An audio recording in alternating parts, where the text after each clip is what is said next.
Jess, and today I'm going to do a review for you guys. Before I do this review, I do want to point out, in case I haven't put a video up with this particular background before, my bookshelves are now arranged in rainbows. That's all I'm saying.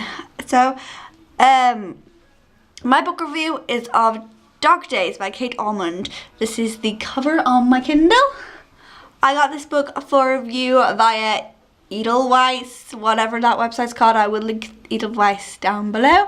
I found out about this book on Megan Olivier's channel in her most anticipated 2014 reads, and I immediately looked it up and was obsessed with the premise of this. And when I saw it on Edelweiss, I was so excited to get a copy of this for review. I loved it. The only problem I have with this, which I've said in my Goodreads review, is that I want more. It's only 250 pages, I think, so it's a quite short dystopian, but I wanted more. I wanted more of the characters, I wanted to learn more about them, and I wanted more of this world. Basically, in this world, it is split into sectors, and it's been this way for a while, and it's all been fine, but suddenly a man called Damien decides that not everybody is worthy of living, and that they're going to create a new world which is going to be brilliant and amazing to live in, but not everyone can live there. So one by one they start killing off the sectors and only inviting certain people to live in the new world. And Sia, our main character, lives in sector 7, and there is a clock in the main square reading 15 days, meaning that her sector has 15 days before the cyborgs are going to come and kill all the people who are not worthy of going to the new world. So this book is so good. Some of the plot twists were just so thought out, not by Sia, but you could tell they were thought out by the author. Whereas Sia was just reckless, and at the beginning she had a sort of bucket list of things she wanted to do, and she'd tick them off as she went along. And I thought some things happened too quickly in this, but they would not be realistic if she hadn't had 15 days to live. Think about it. If you've got 15 days to live, you're not going to waste your time falling in love slowly, are you? So I think the insta-love in this book is forgivable because of that fact. Because of the fact that at the beginning she thinks she has 15 days left to live. She thinks she only is going to live until this age of like 16, whatever age she is.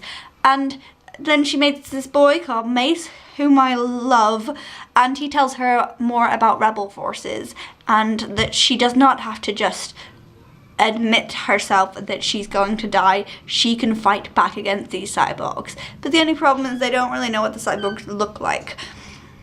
So they're not really prepared for what they want, what they're gonna have to fight against, which has killed everybody in every other sector.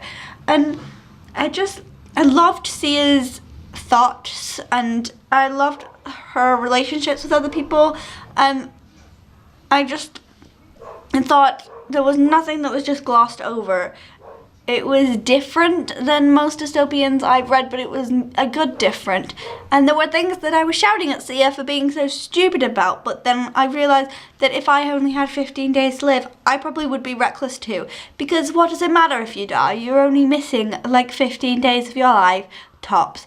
And I love that about this book. It's a book with a time frame that you're only going to get 15 days out of this.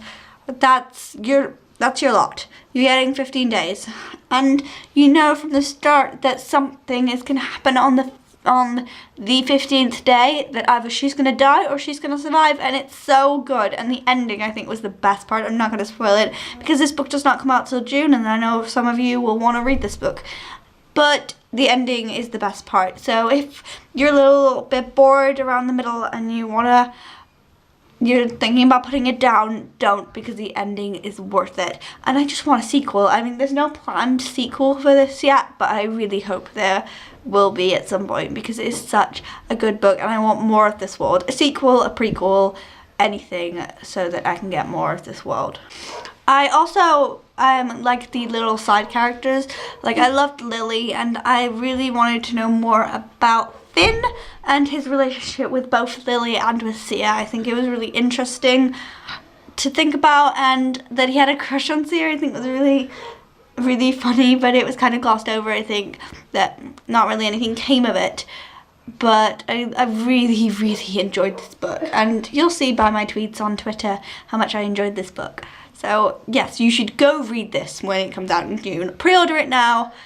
I'm sure, I don't know if it's on pre-order, but if it is, you should pre-order it, because this is definitely going to be one for everyone to enjoy. That's my review of Dark Days by Kate Ormand, and I will see you next time. Goodbye!